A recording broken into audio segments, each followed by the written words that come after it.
The forest was shrouded in darkness as the moon hid behind a thick canopy of clouds.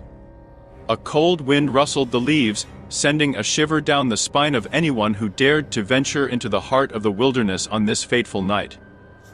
The scent of damp earth and decaying leaves hung heavy in the air, a sinister omen of what was to come. Deep within the woods, a small group of hunters gathered around a flickering campfire. They were seasoned woodsmen, but even they could not ignore the ominous atmosphere that enveloped them. As they passed around a battered flask of whiskey, their eyes darted nervously between the dancing flames, casting eerie shadows on the gnarled tree trunks that surrounded them. Old Man Granger, the leader of the group, cleared his throat, his raspy voice breaking the uneasy silence. "Listen up, boys," he said, his eyes gleaming with a mix of excitement and dread. "Tonight, we're going after the beast of legends, the Black Widow." The hunters exchanged knowing glances. The Black Widow was a creature whispered about in hushed tones around campfires, a beast said to be born of nightmares and darkness. It was said to have eyes that gleamed like rubies, teeth like daggers, and fur as black as the abyss itself. But the most terrifying aspect of the Black Widow was its insatiable appetite for human flesh. As the hunters made their way deeper into the forest, the howls of distant wolves echoed through the trees, adding to the growing unease. Branches cracked underfoot, and the wind seemed to carry sinister whispers that chilled their bones. They knew they were walking into something far more sinister than any game they had ever pursued.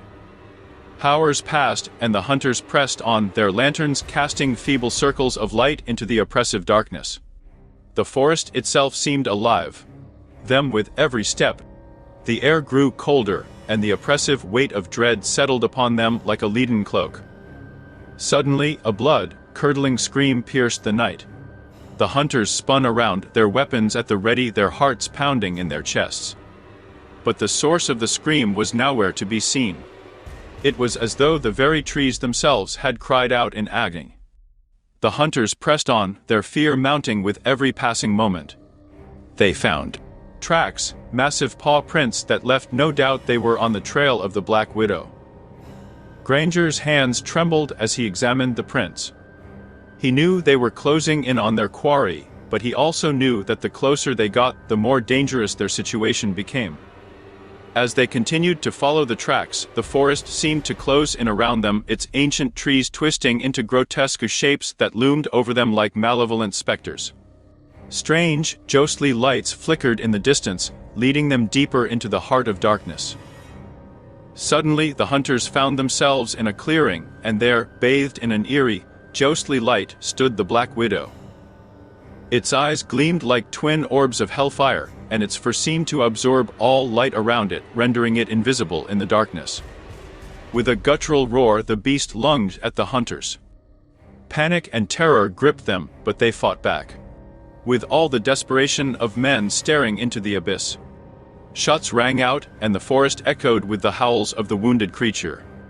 But the Black Widow was relentless, its fangs dripping with the blood of its attackers. One by one, the hunters fell, their screams of agony fading into the night. Granger, the last man standing, fired his weapon, until the beast finally overpowered him, its crimson eyes boring into his soul.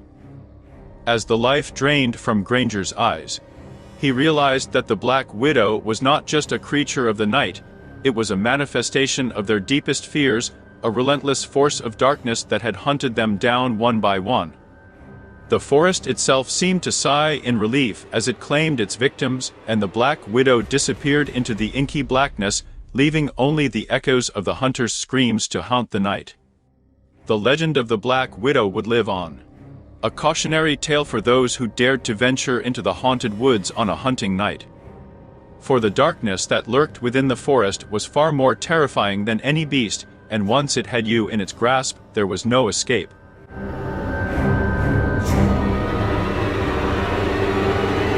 Deep in the heart of Blackwood Forest, a place where even the bravest souls dared not tread, there was a night that would be etched into the annals of terror. The full moon hung low in the sky, casting eerie, elongated shadows through the gnarled branches of ancient trees. The forest was a labyrinth of darkness, and those who ventured within seldom returned to tell their tale. On this ominous night, a group of 5 friends, driven by youthful exuberance and a touch of foolhardiness, decided to embark on a hunting expedition. Their names were Jake, the fearless leader, Sarah, the adventurous tomboy, Mark, the joker of the group, Lissa, the bookish scholar, and David, the quiet and contemplative one. Armed with rifles and a single lantern, they plunged deep into the heart of Blackwood Forest. As the hours passed, the forest seemed to come alive with strange and unsettling sounds. Twigs snapped, leaves rustled, and ghostly whispers echoed through the dense underbrush. The lantern's feeble light barely penetrated the darkness, leaving the friends with a growing sense of unease. Yet they pressed on, convinced that the legends of the forest were mere superstitions. The wind howled as if in warning, but they dismissed it as a product of their overactive imaginations. Soon they stumbled upon a clearing, its grassy floor shimmering with an eerie, pale light. In the center of the clearing stood a gnarled oak tree. Its branches twisted and contorted like the skeletal fingers of a long-dead monster. Mark, ever the prankster, dared Sarah to climb the tree and retrieve a mysterious object he claimed to have seen glinting in the moonlight. With a sense of trepidation, Sarah began her ascent. As she reached out to grasp the object, her hand brushed against something cold and lifeless. She recoiled in horror as she realized it was a skeletal hand protruding from the ground beneath the tree. Suddenly, the lantern flickered and went out, plunging them into total darkness. Panic seized the group as they heard an otherworldly wailing emanating from the depths of the forest. The haunting cries seemed to converge upon them from all directions, and the ground beneath their feet trembled as if the forest itself was awakening. Desperation drove them to flee, but the forest seemed to conspire against them, leading them deeper into its labyrinthine heart. The once familiar path twisted and turned as if mocking their futile efforts to escape. Whispers grew louder, and spectral apparitions flickered at the edges of their vision. As dawn approached, they stumbled upon an ancient, dilapidated cabin hidden deep within the forest. It emanated an aura of malevolence, but they had no choice but to take refuge instead. The cabin was a decrepit, rotting husk with faded, peeling wallpaper that seemed to depict nightmarish scenes of torment and suffering. Shadows danced on the walls, their movements unsettling and sinister. Exhausted and terrified, they huddled together in the cabin's gloomy interior. The wailing in the forest subsided, replaced by an eerie silence that was equally unnerving. Hours passed like centuries, and they dared not sleep for fear of what lurked in the dark. Just as the first rays of dawn broke through the forest canopy, they heard a voice, a haunting whisper that seemed to come from nowhere and everywhere at once. It spoke of forgotten curses, vengeful spirits, and the price one paid for trespassing into the forbidden realm of Blackwood Forest. The forest, it seemed, was alive with ancient malevolence, a place where the line between the living and the dead blurred into an unending nightmare. The friends knew that they were forever changed by that harrowing night, and they would never again venture into the depths of Blackwood Forest where the darkness held secrets that were best left undisturbed.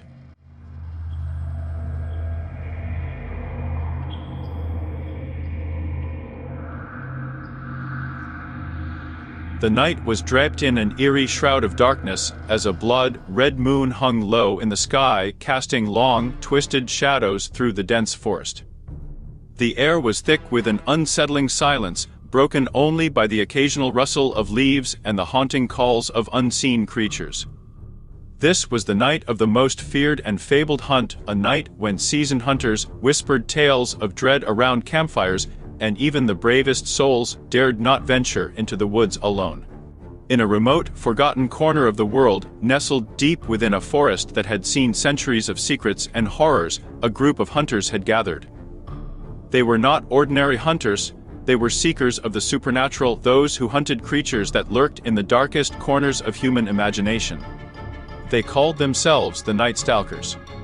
Leading this motley crew was a man named Victor, whose face bore the scars of countless encounters with the supernatural. Victor was a man of few words, and his cold, steel-gray eyes held the weight of 1,000 nightmares. His companions, equally as formidable, were armed with an array of weapons designed to combat creatures of the night: silver bullets, blessed blades, and ancient incantations. Their prey for the night was none other than the legendary Wendigo, a monstrous entity said to be born of cannibalism, and cursed to roam the wilderness, its insatiable hunger driving it to commit unspeakable atrocities. It was said to possess the power to manipulate the very forest itself, twisting trees into grotesque forms and conjuring unnatural storms. The Night Stalkers moved through the dark woods with caution, their senses honed to detect the faintest of disturbances. The chilling wind whispered secrets of doom as the moon's crimson light filtered through the dense canopy, casting a ghastly hue on everything it touched. As they ventured deeper into the forest, the very trees seemed to come to life, their gnarled branches reaching out like skeletal fingers clutching at the hunters' cloaks. Strange, ghostly apparitions flitted in and out of their vision, and the air grew frigid as if the very essence of the forest conspired against them. Suddenly, a guttural growl reverberated through the darkness, freezing the blood in their veins. The Wendigo had sensed their presence and was closing in. The hunters formed a protective circle, their weapons at the ready, hearts pounding in anticipation of the inevitable confrontation.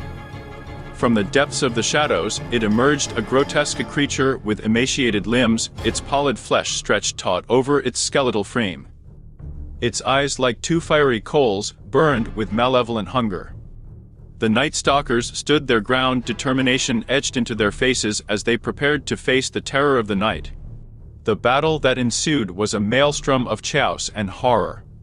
The Wendigo's claws tore through the air, and its banshee-like shrieks shattered the silence of the forest. The hunters fought valiantly, their weapons striking true, but the Wendigo was a formidable foe. It summoned the very elements against them, causing torrents of rain to drench their clothes and howling winds to buffet them. One by one, the Night Stalkers fell, their courage and skill no match for the ancient evil they faced. Victor, the last standing, stood face to face with the Wendigo, his chest heaving with exhaustion. In a final, desperate gambit, he thrust his blessed blade into the creature's heart, piercing its cursed soul. With a deafening roar, the Wendigo collapsed, its form disintegrating into a cloud of malevolent shadows. The forest seemed to exhale a collective sigh of relief as the curse that had plagued it for centuries was lifted.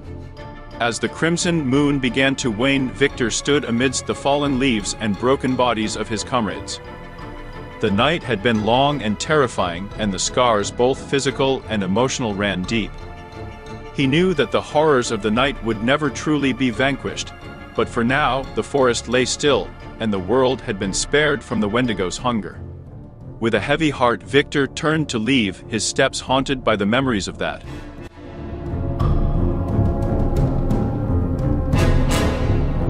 The moon hung low in the ink-black sky, casting eerie shadows through the dense, silent forest.